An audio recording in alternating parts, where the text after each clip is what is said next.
তিনি পৃথিবীর বিভিন্ন জায়গা থেকে মাটি সংগ্রহ করলেন, কালো, সাদা, লাল, নরম, শক্ত। এই মাটি দিয়ে তিনি গড়লেন একটি মানুষের আকৃতি, এত সুন্দর যে এটি ছিল তার সৃষ্টির শ্রেষ্ঠ নিদর্শন। কিন্তু কি এমন ঘটল যে আল্লাহ তাআলা এই শ্রেষ্ঠ নিদর্শনকে জান্নাত থেকে নামিয়ে দিলেন?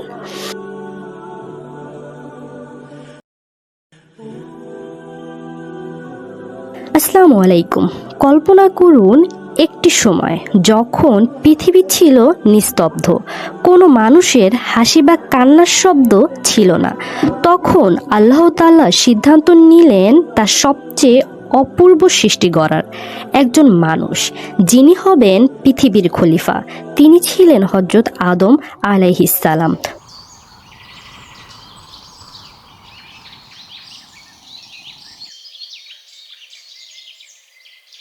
প্রথম মানুষ, প্রথম নবী।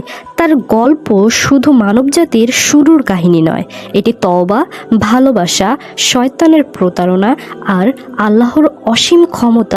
একদিন আল্লাহ তাআলা সিদ্ধান্ত নিলেন পৃথিবীতে একজন খলিফা সৃষ্টি করার।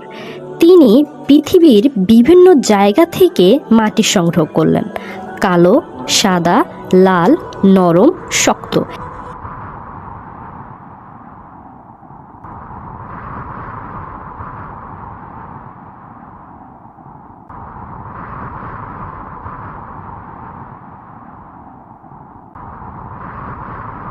মাটি দিয়ে তিনি গড়লেন একটি মানুষের আকৃতি, এত সুন্দর যে এটি ছিল তার সৃষ্টির শ্রেষ্ঠ নিদর্শন।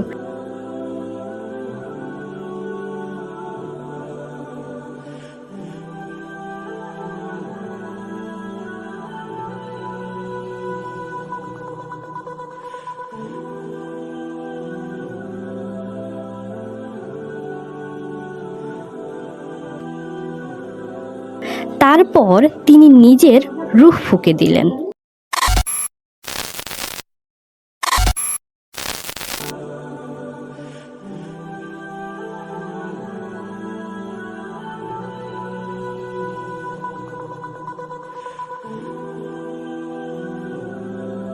আর সেই মাটির মূর্তি জীবন্ত হয়ে উঠলেন। তিনি ছিলেন হযরত আদম আলাইহিস সালাম।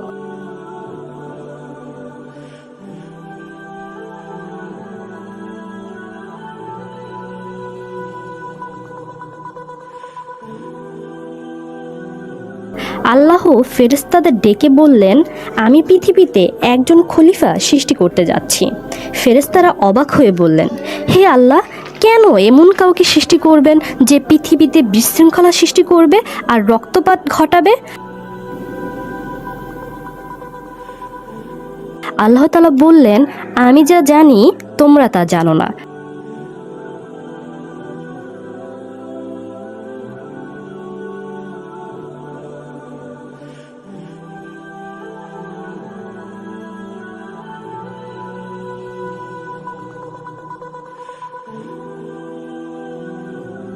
তিনি আদম আলাইহিস সালামকে বিশেষ জ্ঞান দিলেন। তিনি তাকে সকল বস্তুর নাম শিখিয়ে দিলেন, গাছ, পাখি, পাহাড়, সব কিছু।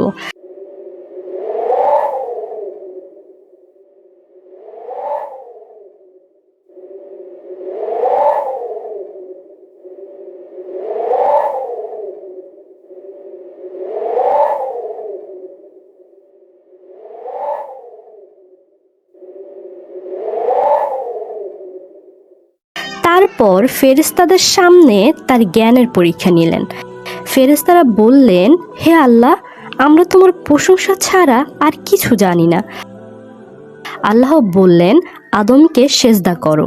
এই সেজদা ছিল সম্মানের, আল্লাহর নির্দেশ মানার প্রকাশ। সব ফেরেশতা মাথা নত করলেন, কিন্তু একজন ছিল যে অহংকারে অস্বীকার করল, ইবলিস। সে বলল, আমি আগুন থেকে শ্রেষ্ঠ আর আদম মাটির, আমি কেন তাকে সেজদা করব? আল্লাহ তাকে অভিশপ্ত করে জান্নাত থেকে বিতাড়িত করলেন।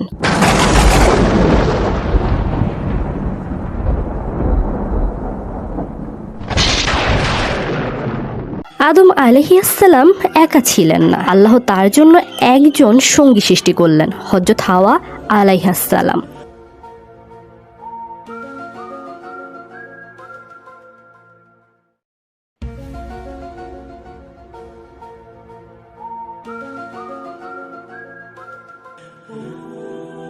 কোরআনে বলা হয়, তিনি তোমাদেরকে একটি প্রাণ থেকে সৃষ্টি করেছেন এবং তা থেকে তার সঙ্গী করেছেন।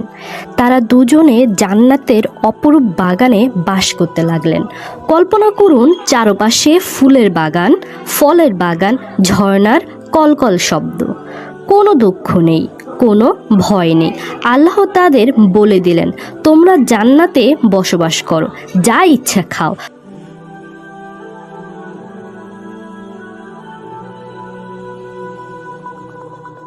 তবে এই একটি গাছের কাছে যেও না। এই গাছ ছিল তাদের জন্য একটি পরীক্ষা।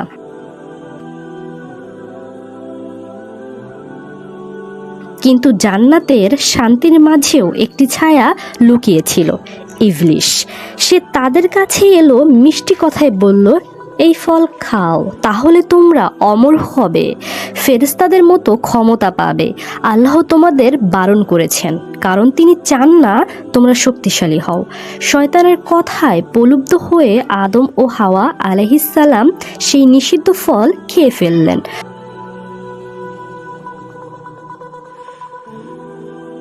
তৎক্ষণাৎ তাদের শরীরের লজ্জার স্থান উন্মুক্ত হয়ে গেল। লজ্জায় দুঃখে তারা জান্নাতের পাতা দিয়ে নিজেদের ঢাকতে লাগলেন। তারা বুঝলেন তারা আল্লাহর নির্দেশ অমান্য করেছেন।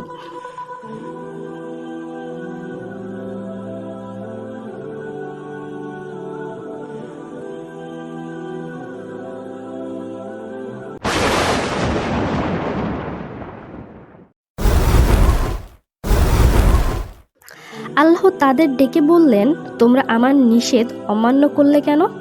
আদম ও হাওয়া আলাইহিসসালাম লজ্জায় অনুতাপে মাথা নত করলেন। তারা বুঝলো তারা ভুল করেছে। আল্লাহ বললেন, তোমরা সবাই নেমে যাও এখান থেকে। পৃথিবীতে তোমাদের জন্য নির্দিষ্ট সময়ের জন্য বাসস্থান থাকবে। জান্নাতের সেই স্বর্গীয় শান্তি ছেড়ে তারা পৃথিবীর ধুলি মাটিতে নেমে এলেন। পৃথিবী জান্নাতের মতো ছিল না, এখানে ছিল কষ্ট, পরিশ্রম। কিছু লোককথায় বলা হয়, আদম আলাইহিসসালাম শ্রীলঙ্কার একটি পাহাড়ে নামলেন আর হাওয়া আলাইহিসসালাম জেদ্দার কাছে। তারপর অনেকদিন পর তারা মক্কার আরাফাতের ময়দানে মিলিত হলেন। এই জায়গার নাম আরাফাত। নামটি এসেছে চিনে নেওয়া থেকে, কারণ তারা একে অপরকে চিনলেন। তবে দেখো, আমাদের মনে রাখতে হবে এই কাহিনীগুলো কোরআন বা সহিহ হাদিসে স্পষ্ট নয়, এগুলো লোককথার অংশ। পৃথিবীতে এসে আদম আলাইহিসসালাম তার ভুলের জন্য গভীরভাবে অনুতপ্ত হলেন। তিনি আল্লাহর কাছে ক্ষমা চাইলেন। কোরআনে বলা হয়, অতঃপর আদম তার রবের কাছ থেকে কিছু কথা শিখে নিলেন এবং তওবা করলেন। আল্লাহ তার তওবা কবুল করলেন। নিশ্চয়ই তিনি তওবা কবুলকারী ও দয়াশীল। এই তওবা ছিল একটি টার্নিং পয়েন্ট। আল্লাহ তাদের ক্ষমা করলেন এবং পৃথিবীতে খলিফা হিসেবে দায়িত্ব দিলেন।